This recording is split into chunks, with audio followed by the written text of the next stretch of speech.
Okay, I'm back. I got my laptop up and running. Took a bit of tinkering with, but I've done it. Shall I straighten you guys up? Are you straight? You think if you are. I thought we'd have a look at this.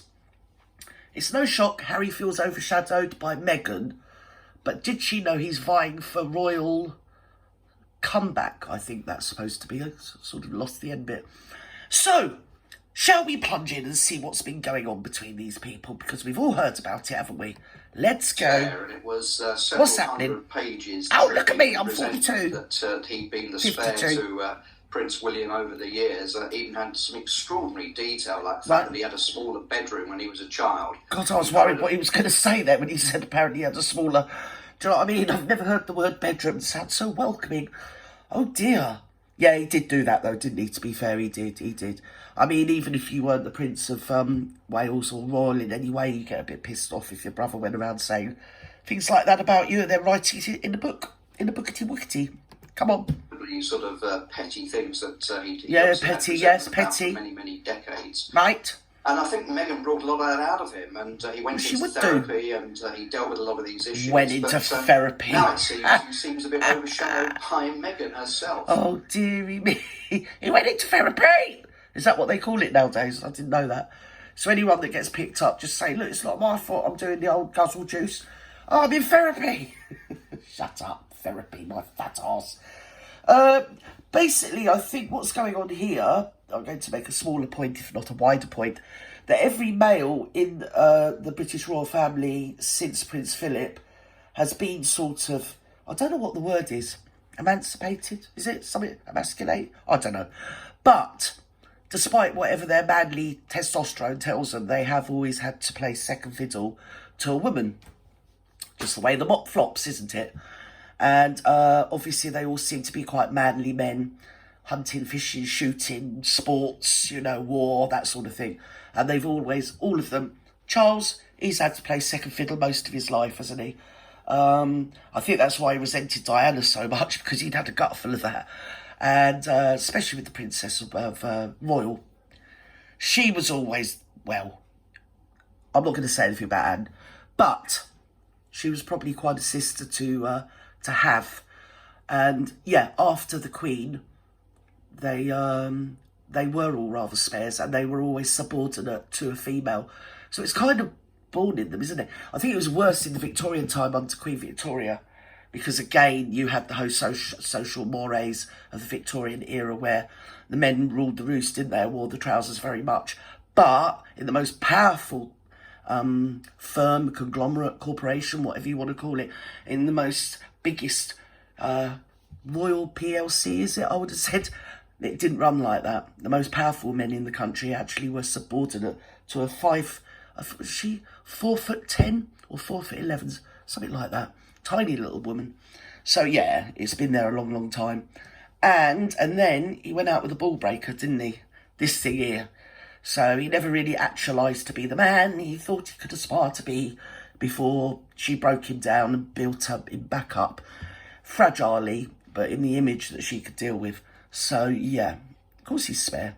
I bet she even picked that bleeding title, because you could have called it 100 dozen other things, couldn't you? You could have done. Let's go. And we've seen on recent trips spare bloody me, where she very much looks like the I got my one upstairs, and I think Babs ate the bleeding cover to it, you know, the loose cover, and I just dust it every so often. And partner, you can tell that she's very much in charge, and people are sort of flocking to see hello, it's me, and not him. And now it seems that he's regarding himself as a bit of a spare to her. So it does make me wonder: is he ever going to be happy? This shows that his Eton education was lost, because I mean, how long have they been together? He should have known on about the third night he was her spare. Do you know what I mean? Say no bloody more. Anyway, there's a lot going on the Tinterweb, isn't there, at the moment? There's a lot going on. There's good channels coming up, isn't there, out there saying stuff. I like Grifty. I love Grifty. And the Housewives recap, because she's a good laugh, Jen. But I like Grifty because she delivers some, well, the goods. Obviously, the Duchess of North Sussex, I love her as well. Meghan Mole, I like her. But there's also a new one that's just come up called Laura Poirot, as in Hercule Poirot, Miss Marple, Hercule Poirot. So, if you look for that, Laura Poirot, she's doing some amazing work. she's doing some amazing work. I mean, it's freedom of thought and speech and expression, I would have thought. Yeah, it's interesting because a lot of the stuff she's saying, I've actually said privately, and I've hinted at in my back catalogue. If you go back on my very early stuff, I did make allusions to stuff, but I was too cowardly to stand on my own, if you know what I mean. And anyway, I'm only on here to have a laugh, so I'd have a dig at her rather than sort of spit any truth bombs. But yeah, in private, I've been saying most of the stuff that Laura Porro is saying on her channel. Yes, and she's had a massive, great big leap in subscriptions. So if you do like that sort of stuff, the more conspiratorial, what is behind. I'm sorry about my grandson. He's just freaking out in the other room. He's got a mate around. If you do like the more conspiratorial stuff about what could be behind the magic curtain or the unseen curtain of this whole charade, and let's face it, it is a blooming charade. Yeah, have a look at Laura Porro and the other ones I mentioned, like Grifty and Duchess and Moley. Yeah, so let's go. What's going on now? Because he's God, clearly this not happy bloody with woman. that role. Look at I'm here. You do have to ask yourself, what is going to make. Is there a microphone? Because I've got two hands here and they don't seem to be holding a microphone. And there's a man here talking at me. And I think it's my turn to talk now. How dare you talk? It's me. I. And me. I've got my canary look on today. I have. Look at mine. Happy. Meghan was a successful actress, but she wasn't an A-lister. She wasn't successful. More comfortable in Hollywood. She feels more comfortable. Flip it out, kiss my fat moving and shaking with there's a photographer. They don't like photographers. But everywhere they go, they take their own photographer. Just in case where they're going ain't got a photographer. Don't worry, they got one. Go on. And annoying, social influence, social media, clawing at him all the time. So she feels at home there. He looks like a spare, as we said earlier. Yeah, he does look like a lot of things. He's being so polite saying spare, to be honest.